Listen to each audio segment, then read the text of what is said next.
بسم اللہ الرحمن الرحیم۔ تمرین النحو کی آج کی کلاس میں ہم تمرین نمبر 2 حل کریں گے۔ اس میں دیکھیے لکھا ہے مندرجہ ذیل جملوں پر کانا لگا کر ہر لفظ پر اعراب لگاؤ اور ترجمہ کرو۔ یعنی شروع میں بس آپ کو کانا لگانا ہے ہر ایک کے، اور جب کانا آتا ہے تو آپ کو معلوم ہے کانا افعال ناقصہ میں سے فعل ناقص ہے۔ یہ اسم کو تو پیشی رکھتا ہے، مبتدا کو تو پیشی دیتا ہے، لیکن خبر پر دو زبر کر دیتا ہے۔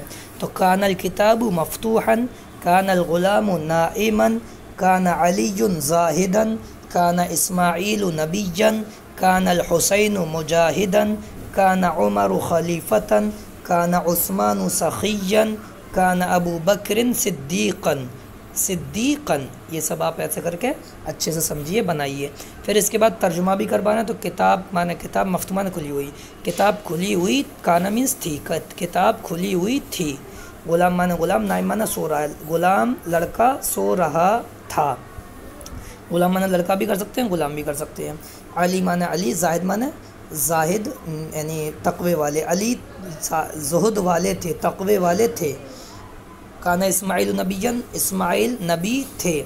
کانا الحسین مجاہدًا، حسین مجاہد تھے، مجاہد معنی مجاہد، اللہ کے راستے میں جہاد کرنے والا۔